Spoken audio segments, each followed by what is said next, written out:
Before we start, let's get something straight. Trashy can be a term of endearment. Some of my best memories happened in trashy places.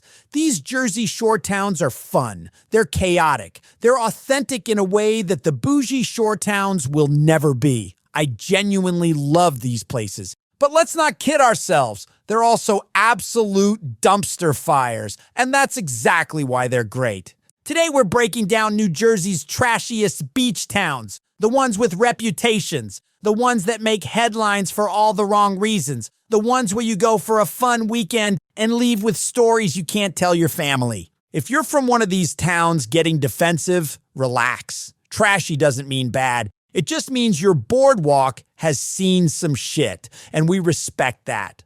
Let's start with the king, Seaside Heights. Seaside Heights is what happens when MTV gave a town a personality disorder it never recovered from. This place was doing relatively okay as a normal town until Jersey Shore aired, and now it's permanently stuck being that town where Snooki got punched. The boardwalk is pure chaos. Carnival games run by people who absolutely hate their jobs. Fried food stands serving things that shouldn't be fried but are anyway. And bars, so many bars, all packed with people making decisions they'll regret by Sunday. Seaside is where 19-year-olds go to use fake IDs that barely pass inspection, where bachelorette parties get too drunk by 2 p.m., where someone's definitely getting into a fight on the boardwalk and 6 people are filming it for Instagram. The beach itself is fine, but nobody's really there for the beach. They're there for the experience. And the experience is loud. It's teenagers blasting music from Bluetooth speakers. It's groups of bros playing spike ball aggressively. It's someone's uncle getting sunburned because he passed out after day drinking. Seaside has this very specific vibe where everything feels slightly sticky and you're not sure why. The boardwalk, the bars, the rental houses that smell like beer and regret, it's all sticky. And let's talk about those rental houses. Seaside summer rentals are basically frat houses with ocean views. 8 people crammed into a 4-bedroom. Noise complaints every night. Someone's always screaming at 3 a.m. The neighbors hate you. The landlord's already keeping your security deposit. But here's the thing, Seaside is fun. It's messy and trashy and chaotic, and that's the whole point. You don't go to Seaside for a relaxing beach vacation. You go to lose your mind for 48 hours and then recover for a week. Seaside Heights is trash. Beloved, iconic, unforgettable trash. Next up, Wildwood. Oh, Wildwood, the town that time forgot. Specifically, it forgot to update anything since 1962. Wildwood is retro in a way that's either charming or depressing depending on your mood. The motels all have neon signs and names like the Starlux or the Caribbean. They look cool in photos. They do not look cool when you're standing in the room wondering if that stain was there when you checked in. The boardwalk is 2 miles of pure Americana chaos. You've got amusement rides that feel structurally questionable, funnel cake stands, t-shirt shops selling airbrush designs that were cool in 2003, and Maury's Piers, which are genuinely fun but also feel like a lawsuit waiting to happen. Wildwood's beach is free, which is great, except it's also a mile wide. You need to pack a lunch just to walk from the boardwalk to the water. By the time you get there, you're dehydrated and reconsidering your choices. And Wildwood attracts a very specific crowd. Philly families who've been coming here for 40 years, teenagers on senior week destroying rental properties, and bikers. So many bikers. Wildwood has motorcycle rallies where thousands of Harley guys descend on the town, and the whole place just smells like leather and exhaust for a week. The nightlife in Wildwood is dive bars and clubs where everyone's too drunk to notice the floor is sticky. You'll hear someone say, "I love this song," and it's Smash Mouth in 2026. Unironically. But Wildwood has this charm that's hard to explain. It's kitschy, it's nostalgic, it's the kind of place that refuses to change, and honestly, good for them. Wildwood is what it is, and it's not apologizing. Trashy, absolutely, but also kind of perfect. Now let's talk about Belmar. Belmar is the beach town for people who think they're classier than Seaside, but absolutely are not. Belmar has this weird identity crisis where half the town is trying to be upscale and the other half is a bar crawl that never ends. You've got nice restaurants and boutiques on Main Street, and then 3 blocks away, it's just chaos. People screaming, someone's shirt is off, a fight's about to break out. Belmar bars are aggressive. We're talking places like Bar A and DJs, venues that are less nightlife and more semi-controlled chaos with a liquor license.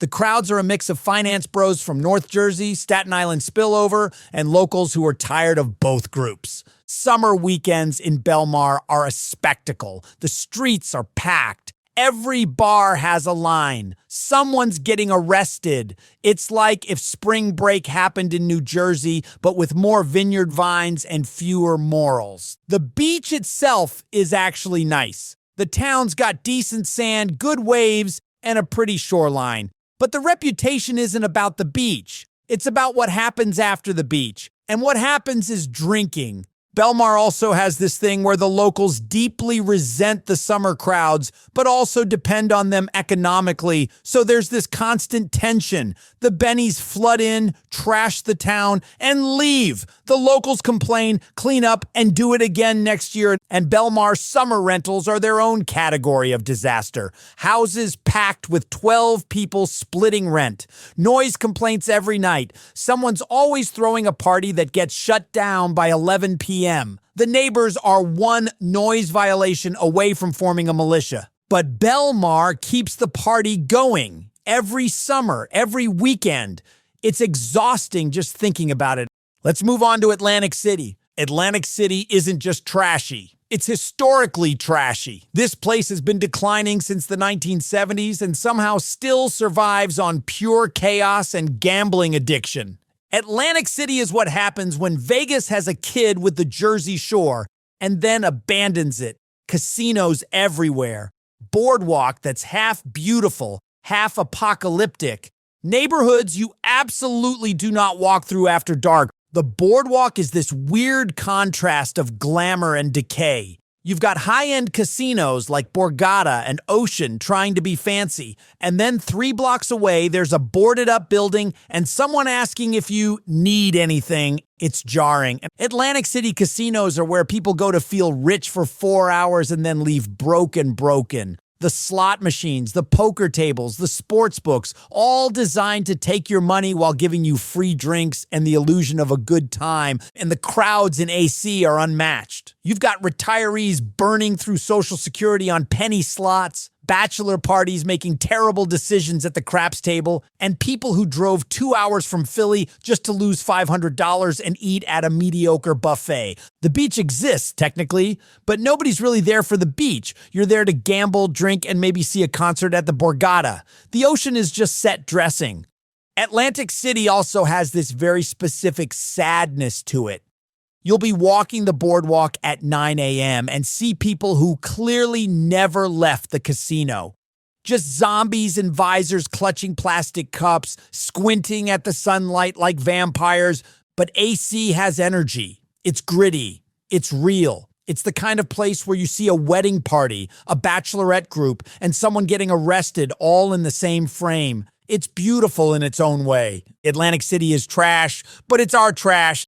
Now let's hit Point Pleasant Beach. Point Pleasant is tricky because it tries to act like it's not trashy.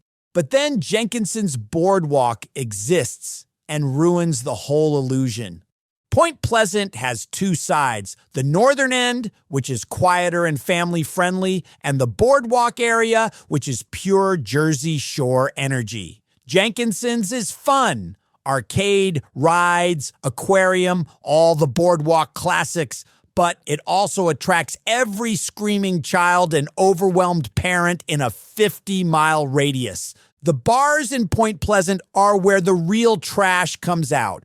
Martel's Tiki Bar is legendary. It's been a summer staple for decades, and it's exactly what you think. Outdoor bar, live music, people day drinking in bathing suits while pretending they're in the Caribbean, except it's New Jersey, and it's 68 degrees, and someone just spilled a beer on your foot. Point Pleasant also has this weird townie versus tourist tension where locals act superior but also work in the service industry catering to those same tourists. It's a love-hate relationship that defines the entire summer. And Point Pleasant Beach summer rentals are a disaster too. Families crammed into tiny beach cottages charging $5,000 a week. You're paying premium prices to live in a house where the shower's broken and the AC sounds like a dying lawnmower. But Point Pleasant is fun. It's got good food, decent beaches, and enough chaos to keep things interesting without feeling dangerous. It's trashy light. Diet trash. Next up, Asbury Park. Asbury Park is trashy, but like cool trashy, artsy trashy. The kind of place where you see a punk band, a drag show, and a sunrise yoga class all in the same weekend. Asbury's been gentrifying for 20 years, which means it's stuck in this weird limbo of, is this trendy or dangerous? The boardwalk is half renovated. You've got the fancy convention hall hosting concerts, and then right next to it is a sketchy alley that looks like a crime scene waiting to happen. The crowds in Asbury are eclectic. You've got hipsters from Brooklyn who moved here because rent in NYC got too high. You've got old school locals who remember when Asbury was genuinely rough. And you've got tourists who read an article calling it the next big thing 6 years ago. The bars and music venues are legitimately great. The Stone Pony, Porta, Johnny Mac's, all iconic spots. But they're also packed with people who are very into telling you how much they love Bruce Springsteen even though they only know 3 songs. Asbury has this cool factor that other Jersey Shore towns don't, but it's also trying way too hard. Every business has to be quirky. Every event has to be Instagram worthy. It's exhausting. Asbury Park is trashy, but it's self-aware. It knows what it is. And honestly, that makes it kind of endearing.